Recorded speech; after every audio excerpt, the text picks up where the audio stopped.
Have you heard of the game called Crystal Clash? It's a deck building tower defense MOBA mashup that has you summon units and use them to take over towers as you head to destroy your enemy's base. It being free to play brings with it some shortcomings, with even though the developers want us to know that they don't call it pay to win, it's still pay to advance faster, which does leave some things feeling like you're being deliberately held back just to convince you to pay up. It doesn't seem to affect gameplay, given the fact that your card's power determines who you matchmake with, but it's a pacing issue that will burn you out due to the grind. There are 5 different decks, with you being able to mix and match from 2 different deck types in order to build a combo all of your own. The Guardians of Space have a lot of placeable units, like turrets, that can be used to form a decent defensive line. They work best by making a good defense and then teleporting those defensive troops to areas where they can be offensive as well. Keepers of Nature are good for healing over time. They have a lot of cards that evolve to become more powerful and embody the idea that patience is power. The Northern Corruption are your creatures of the night. With Reaper, Skeletons, and more, you can unleash powerful passive abilities and freeze your enemies in place with deadly spells. The Volley of Boulders are powerful enemies that when chained together can be a devastating force. From flying enemies that can't be harmed by ground units, and giant titans with huge AoE every time it hits, this is a powerhouse of a deck that can take quite a bit to take it down, just as the golems that make up its cards. Last but not least are the Forces of Light. Medieval knights, deadly archers, powerful priests, snipers, angels from heaven, and more make up this deck. With support spells that can shield units or unleash a volley of arrows, they are my favorite units even if they aren't necessarily the strongest on their own. The solo campaign is just defeating an AI deck on various difficulties. I've beaten it on every difficulty with it recording my time for each one. Other than that though, most of your experience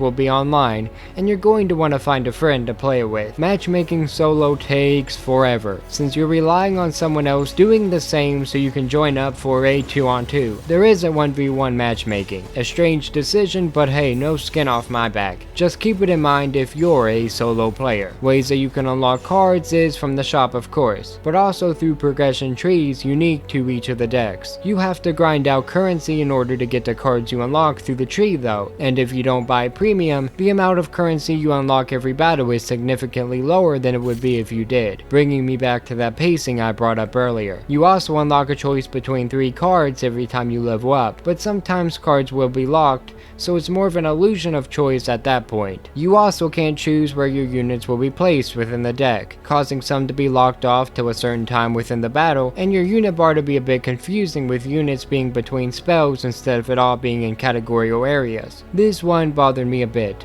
messed with my OCD, and possibly also harmed strategy as well. Something else to keep in mind. The gameplay itself gives you 3 types of cards: units to summon, units to place in an area that automatically summons them once the area lights up, and spells. There are 2 types of mana: the mana that is required to place units in the summoning zones for automatic summoning, and the mana that is used for manual summoning and spell casting. How you balance each of them out can make and break your battle. Keep your eyes on the enemy units and strategize to counter them as they will do the same to you. Each deck is allowed only 1 legendary unit, a powerhouse that's hard to defeat, so learning what they are with a bit of pre-battle studying could benefit you in the long run. That's just a friendly tip though, not a requirement. At the end of the day, this is a free game, so if it seems up your alley, it doesn't hurt to give it a shot. If something I said helped you out, subscribe and let me know in the comments below. And for more news, reviews, and whatever we choose, stay tuned to Nerdsfeed. Have a great day.